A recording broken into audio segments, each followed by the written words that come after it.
Halo guys, selamat datang kembali di channel Broview Max. Masih bersama saya Stephen yang akan menjelaskan alur cerita filmnya. Kali ini saya akan menjelaskan alur cerita film yang berjudul Ghost in the Shell. Film ini diadaptasi dari manga Jepang yang berjudul sama karya Masamune Shirow. Film yang berdurasi 107 menit ini bercerita tentang kehidupan manusia dan robot hidup secara berdampingan. Lalu seperti apakah kisahnya? Langsung saja, sebelum masuk ke ceritanya seperti biasa siapkan apa? Ya tentunya Kopai dan Woodbray untuk menemani kalian dalam menonton alur cerita film ini.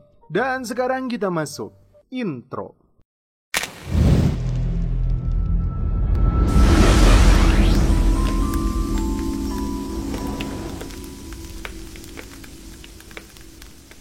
Sebuah perusahaan bernama Hanka Robotics Corporation yang didanai pemerintah mengembangkan program cybernetik, yaitu penyatuan antara otak manusia dan tubuh robot. Dia adalah Mira Killian yang diperankan oleh Scarlett Johansson. Dia adalah korban dalam sebuah kecelakaan dalam kapal pengungsi yang ditenggelamkan oleh teroris. Karena seluruh tubuhnya hancur, Dr. Olet melakukan operasi untuk menyelamatkan nyawanya. Kini dia mempunyai tubuh baru yang terbuat dari bahan sintesis. Owner perusahaan ini yang bernama Carter akan menempatkan Mira dalam Section 9. 1 tahun kemudian, setelah melalui serangkaian pelatihan, Mira yang kini dijuluki Mayor menjadi robot manusia yang ditugaskan untuk melawan kejahatan dan mencegah tindakan terorisme. Mayor ditugaskan untuk melakukan pengamanan dan pengawasan dalam pertemuan Hanka Corporation yang diwakili Dr. Osmond dengan Presiden Federasi Afrika. Setelah melakukan pemindaian, Mayor menemukan seseorang telah menghubungi staf Presiden. Tiba-tiba, sekelompok penjahat datang dan langsung melakukan penyerangan. Gentlemen, excuse me, I think you're... Hallway, 6 men, shots fired. Mate! From your competitors. And now, Hanko, this is what I'm talking about. Karena situasi sudah mendesak, Mayor memutuskan untuk turun dan menangani masalah ini. Meskipun atasannya Togu memintanya untuk menahan diri. Mengikuti arahan dari seseorang yang tidak diperlihatkan wajahnya, si penari topeng alias robot geisha melakukan peretasan ke dalam otak Dr. Osmond. Mayor langsung bergerak cepat untuk menghabisi para penjahat ini dengan jurus kasat mata.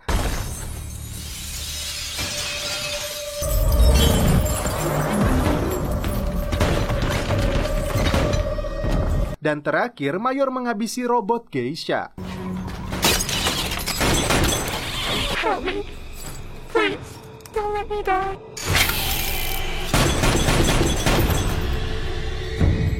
Batou dan pasukannya dari tim Section 9 baru tiba setelah Mayor berhasil menguasai keadaan. Mayor sempat terluka di tangannya. Kembali ke markas. Mayor seperti memikirkan sesuatu yang berhubungan dengan kejadian tadi saat dia menghabisi robot geisha. Di kantor Departemen Pertahanan Section 9, tim melakukan investigasi terhadap serangan yang terjadi. Terungkap 3 ilmuwan senior terbunuh. Mereka semua diretas di bagian otak. Sebuah pesan ancaman ditinggalkan di tiap TKP oleh seseorang yang menyebut dirinya Kuze. Jika berpihak kepada Hanka Corp, maka dia akan dihancurkan. Togo dan Ladria ditugaskan untuk melaporkan kejadian ini kepada Carter. Sementara itu, Mayor dan Batou bertugas mencari tahu data yang berisi dalam otak geisha. Dalam percakapan terpisah, Togo meminta Mayor tidak melawan perintahnya. Mayor dan Batou sempat menanyakan masa lalu mereka, namun mereka sangat sulit untuk mengingatnya seakan ada kabut tebal yang menghalangi ingatan mereka di masa lalu. Mayor dan Batou sampai di kantor pusat Hanka Robotik. Dibantu Dr. Olet, Mayor memperbaiki kembali jaringan sel robot di tangannya yang sempat terluka.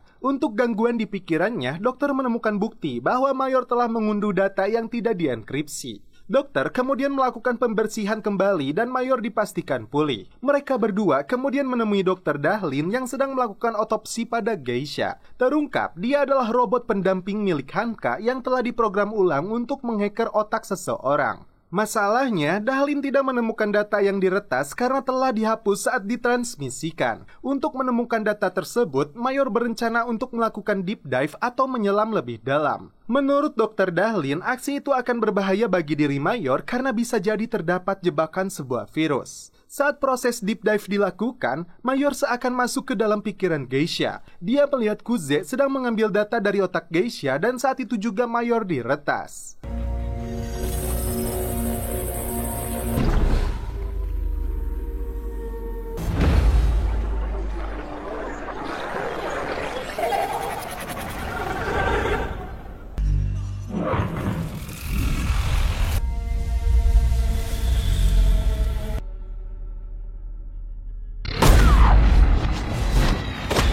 Disconnect. Get her out.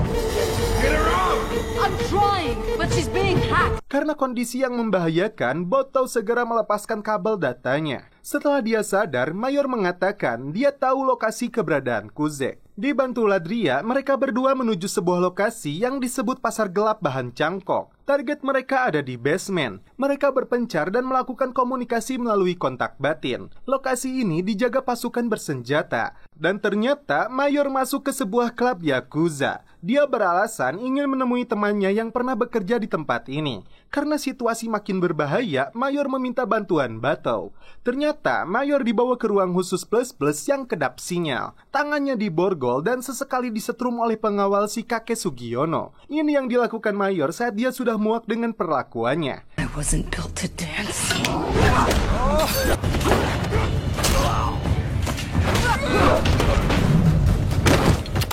Mayor kemudian menuju sebuah ruangan di mana Kuze berada. Saat dia masuk, Kuze menghilang dan hanya meninggalkan pesan ancaman jika dia berpihak kepada Hanka maka dia akan dihancurkan. Dan tiba-tiba sebuah bom meledak.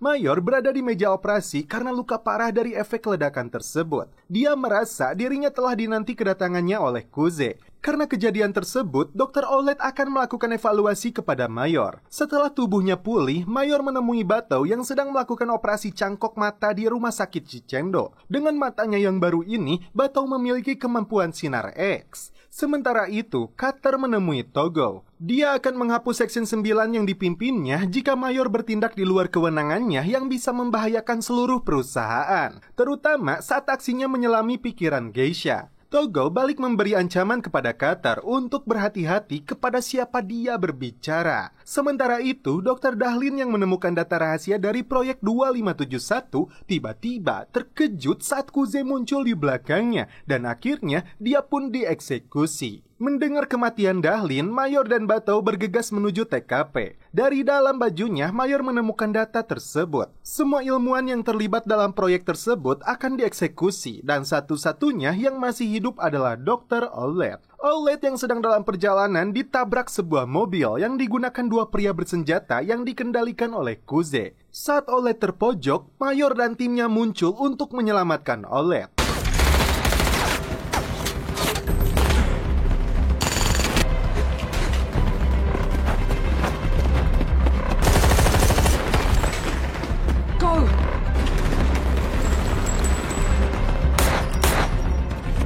Botow berhasil menghabisi salah satunya, sedangkan Mayor mengejar satu pelaku lainnya yang melarikan diri. Mayor kembali menggunakan ilmu menghilangkan tubuh untuk menyerang pelaku.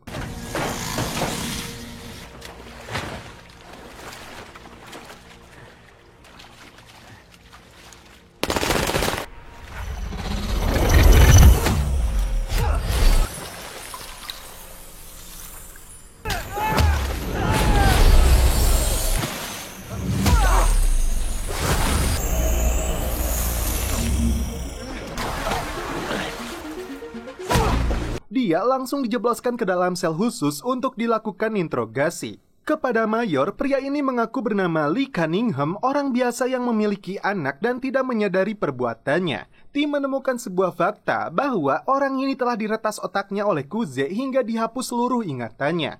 Mayor kembali bertanya kepada pria itu yang kini jawabannya berasal langsung dari Kuze. Dia mengaku malu kepada Mayor karena tubuhnya tidak seindah Mayor. Di sisi lain, tim melakukan pelacakan untuk menemukan lokasi Kuze. Tim langsung meluncur ke lokasi.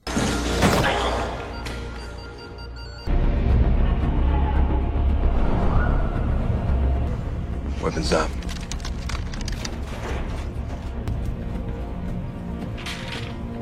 Di tempat ini, mereka melihat beberapa Yakuza sedang berkumpul dengan sebuah alat di matanya. Beberapa pria yang akan melawan langsung dihabisi.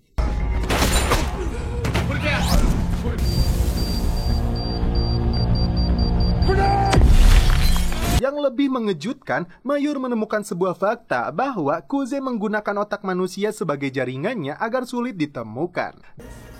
Come in. I know why we couldn't find him. To create a network of his own. We're coming to your position. Dan tiba-tiba Mayor kembali mendapat serangan.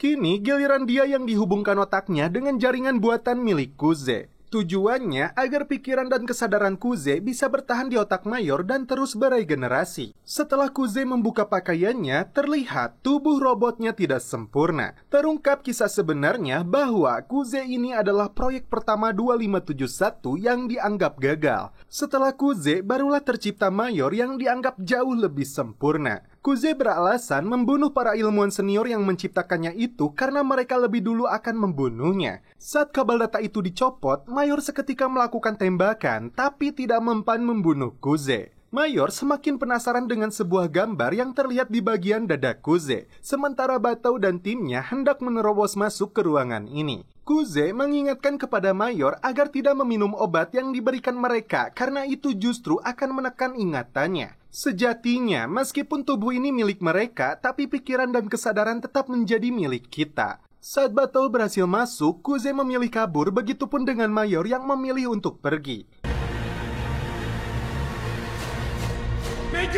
Dia mengejutkan Dr. Olet. Setelah Mayor mendesaknya, terungkap 98 manusia telah dijadikan kelinci percobaan hingga akhirnya Mayor yang dianggap berhasil. Fakta lainnya bahwa orang tua Mayor telah meninggal dan dia ditemukan di sebuah kapal pengungsi adalah bohong belaka. Itu hanya sebuah kenangan palsu yang sengaja ditanam agar Mayor termotivasi untuk melawan teroris. Batou menemukan Mayor yang sedang menyelam di sebuah perairan. Mereka akan menuju sebuah lokasi untuk menemukan fakta sesungguhnya. Ternyata Mayor datang ke pusat lab Hanka dan menyerahkan dirinya. Setelah dibius, dokter akan menghapus seluruh data di otak Mayor dan memprogram ulang. Tapi Cutter meminta Dr. Olet mengunduh semua data yang dia dapatkan dari Kuze. Setelah itu, Mayor harus dibunuh. Cutter ingin menciptakan robot yang baru. Dokter berusaha menolaknya, namun Cutter tetap pada keputusannya. Sebuah serum warna merah untuk membunuh Mayor diberikan kepada dokter. Ternyata, dokter menyuntikkan serum warna kuning dan memberikan sebuah petunjuk masa lalu Mayor. Dokter mengorbankan dirinya dan menyuruh Mayor pergi dari tempat ini.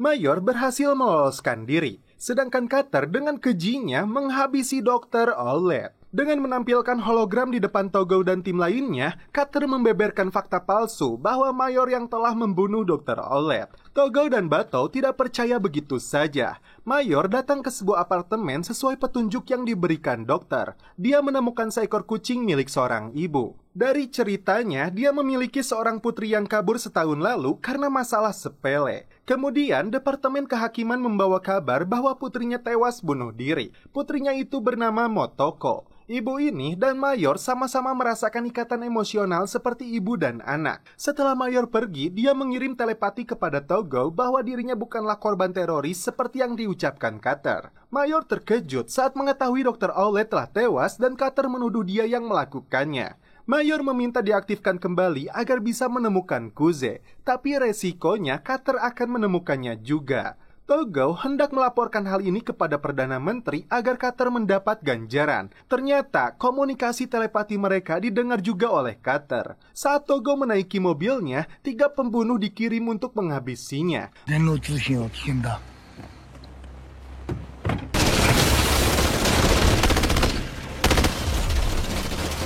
Mereka mengira Togo telah tewas, padahal inilah yang terjadi.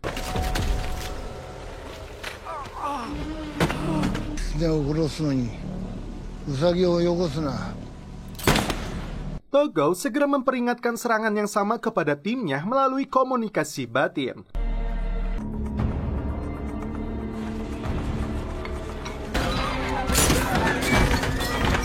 Cutter langsung menerjunkan tim pembersih setelah mendapat lokasi keberadaan Mayor. Mayor kembali menemui Kuze di sebuah lokasi yang berhubungan dengan masa lalu mereka. Mayor bahkan sudah mengingat kembali bahwa Kuze bernama asli Hideo dan Mayor adalah Motoko. Dan tiba-tiba, Come with me. Cutter ternyata menerjunkan tank laba-laba. It's Cutter. He found us. Saat tank yang dikendalikan Cutter itu terus melakukan serangan, Mayor berusaha untuk membalasnya.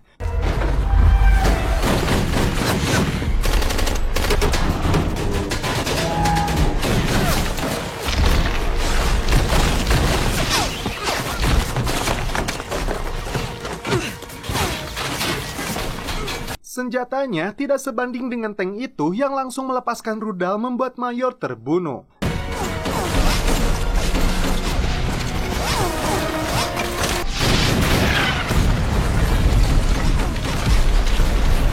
Giliran Kuze yang hendak dieksekusi, dan ternyata Mayor kembali muncul di atas tank.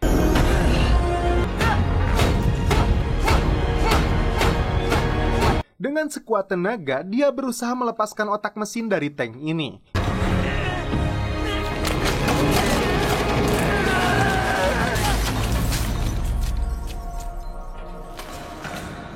Mayor kembali terpental dalam kondisi tidak berdaya dengan lengan terpotong. Kuze mendekatinya. Musuh kembali datang dan langsung menembak mati Kuze tepat di bagian otaknya. There is no place for us here. No. Do it! Tim Togo langsung melepaskan tembakan untuk menjatuhkan pesawat musuh. Tak lama, Batou datang menyelamatkan Mayor. Say something nice. What's your name? Togo. Sedangkan Cutter dieksekusi mati oleh Togo karena semua tindak kejahatannya. Shota. And I give my consent.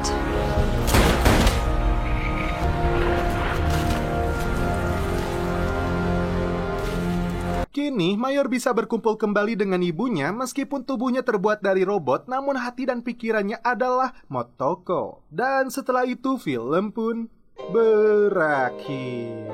Oke guys, bagaimana menurut kalian alur cerita film dari Ghost in the Shell ini?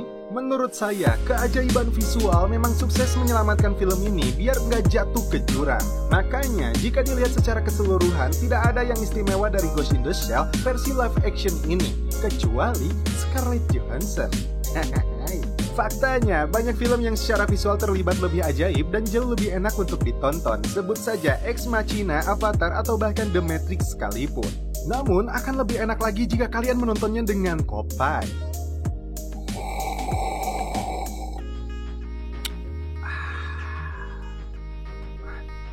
Oke guys, cukup sekian alur cerita film ini. Salam penutup seperti biasa dari kami. Mohon maaf bila ada kata-kata yang kurang berkenan di hati kalian. Mohon dimaafkan ya. Salam perfilman duniawi. Keep enjoy.